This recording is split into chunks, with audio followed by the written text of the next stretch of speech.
Now, everybody knows Desiree is a huge fan of the Rocky Horror Picture Show.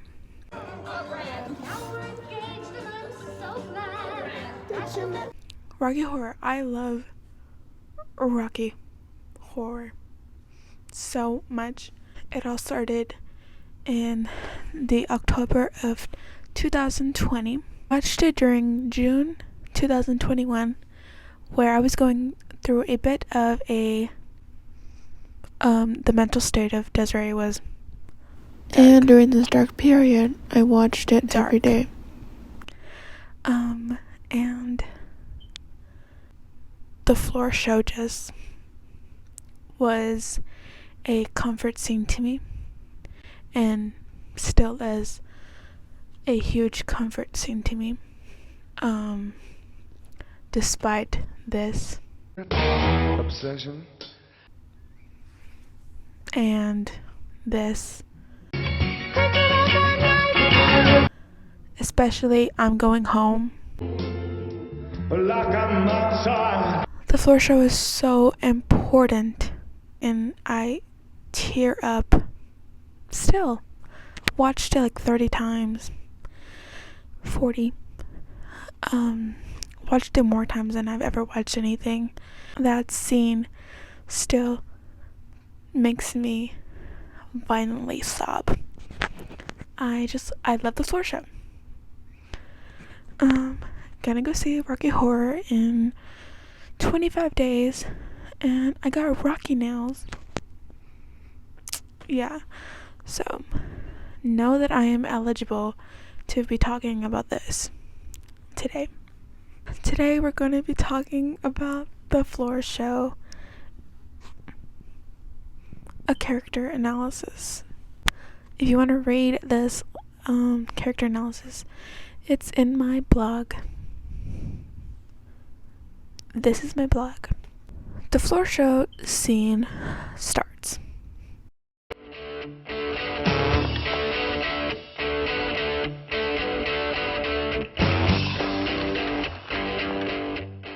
Opening the scene with red draped curtains.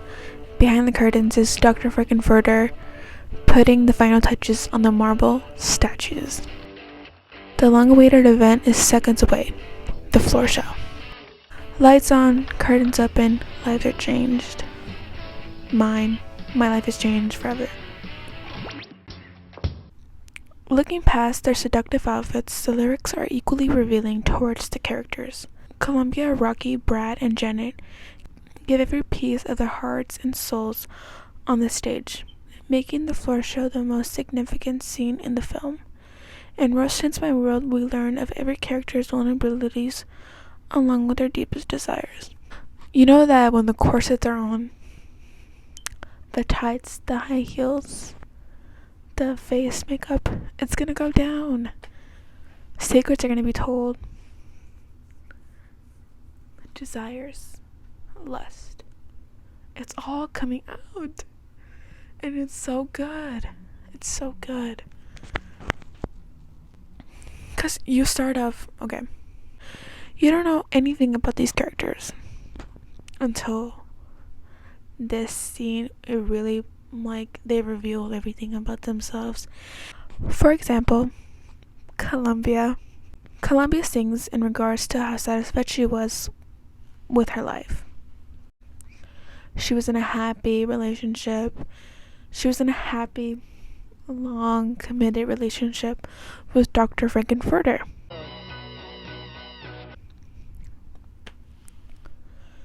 Nothing could possibly go wrong, especially with Frankenfurter. He's perfect, he's loyal, and he has no history of cutting people's brains in half. He's the perfect partner. Yeah, no, it ended. Frank moved on. Frank cheated on Colombia, with Eddie. He found someone else and quickly moved on from Colombia, which is not surprising with his extremely excessive lifestyle. In an earlier scene, we learned that Frank dated Colombia. Later, in a spiteful act, Frank began to seduce Eddie. This new relationship in no doubt failed. Now with Frank's failed relationships with both Colombia and Eddie, it sparked inspiration for Frank to create the perfect muscle man, which we come to know as Rocky. In a previous scene, we learned this by Colombia saying, "First you spurn me for Eddie, and then you throw him off like an old overcoat for Rocky. You show people up and then you spit them out again." I also want to say, she also said, "I loved you. Oh, I've had enough. You've got to choose between me and Rocky." you're either gonna choose me or Rocky. Saying that even though what he did to Eddie and broke her heart previously, she still wanted to be with him. She still loved Frank. Colombia deserves better. Colombia moves along to say that past her previous heartbreaks, she turned to a love of something quite addicting. Her new addiction distracts her from all the heartache that Frank has caused her. But she still loves him. Frank pulls the demon-induced switch now on Rocky. Rocky, still confused simply of his own existence, he begins to sing about his own beauty. Truly beautiful to behold. He acknowledges that his only purpose is for others to adore his beauty and have sex. Libido hasn't been in control. Rocky and his uncontrollable libido is the only thing he can trust. The only thing I've come to trust is an orgasmic rush of lust. No complaint on the sex either. Rocky just wants to continue having it. Then he goes, I'm just gonna have sex, and it's gonna be it. I mean, I'm having sex. It's fun. I guess I'll just keep doing this. I don't know. Like that. And then, yeah. Oh, my bratty boy. Oh, Braddy. Oh, Brad. Oh, Brad. Oh, Janet. Brad. In the movie, he has one sexual experience with Dr. Frankenfurter, and we see him having a spiraling sexuality crisis. You know, ones that we all experience. Yeah, he has one. You didn't see it? How couldn't you have seen it? It's like right there. What do you mean? Brad, during the crisis of his life, turns to the only being above him.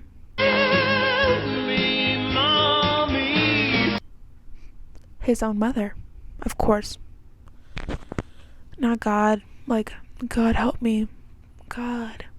He goes, Mommy? Mommy. Brad pleads to his mother to help him through his feelings. The feeling sexy and liking it kind. The feeling sexy and lingerie and liking it. I feel sexy. The feeling, fabulous and high heels. The way that the tights feel on the thighs. The way that the scarf makes him feel fabulous. He wants his mother to help him not feel these feelings, or Brad wants his mother to help him take these feelings away. These feelings are feelings that Brad might have never felt before, or has felt them before, and has pushed him down with his mother in mind. Almost like he can't feel these feelings because of his mother. Also why he might have asked her for help. Brad starts to beg that if he can feel normal again, he'll be good. If his mother can make Brad feel the way he felt before tonight, he'll be good, and he'll show you he can be good. Brad goes on singing, "Take this dream away." I'll be good, you'll see. Take this dream away. Where he goes, take this dream away, yay, yay, yay. Yeah, during that part, I just want to say, he was trying to push the scarf off of him, but the scarf simply wouldn't fall away from his hands. Like, he couldn't let go, even though he was saying he wanted to stop. Brad goes on saying, takes his dream away, only left to interpret that he has yearned to feel like this, but possibly made himself push his dream deep down. This dream that he wants his mother to take away. This dream that he can't feel. Brad feels sexy in this moment. He feels the way he's always wished to feel freely. Janet. Okay. Now I just want to say, Creature of the Night makes me cry all the time because women's sexuality and like virginity given into impulses. Ugh, whatever. Makes me cry. The D Medusa is now switched on Janet. Janet looks to be feeling the complete opposite from everyone else on the stage. As you can see, the way that she's like,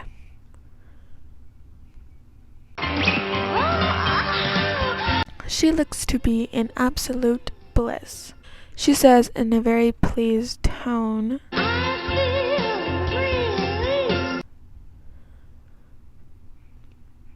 that she feels released. Now, only one's mind is to think that was Janet forced to continue the Christian suburban look the same way that Brad wants to be sexy in lingerie. Both Brad and Janet have secrets. They both yearn for something so unreachable in their society. Their society being like the clean-cut Christian, the getting married at church, the women do these roles, men do these roles, very 50s, very housewife, man, fit into what they thought they needed to fit into. It seems like they didn't need to fit into something with the way that Janet confesses earlier in a scene, I am a muscle fan.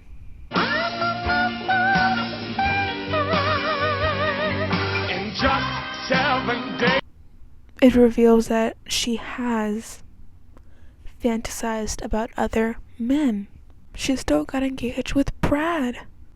And I'm just saying, she couldn't leave Brad because there are these, there's like this idea, or there was this idea where you wouldn't get with more men because society would see you as lower of a person when you would date multiple men. Of course, as a woman, so maybe Brad was Janet's first boyfriend and then Janet couldn't leave Brad. Maybe her status was like the most important thing to her and she couldn't leave Brad, even if she did fantasize about other men. No one can know that they dream of something else, something more. It's a good time to be alive for Janet Wise. The bad times no longer exist in our world. After having a sexual experience with Frank and Rocky, Janet's sexual awakening is shown to have given her a huge increase of confidence. As you can see, My confidence has increased. it has, and she even slips in a little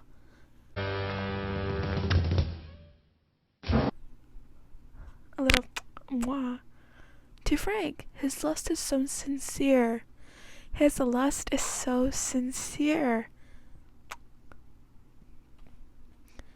Yeah.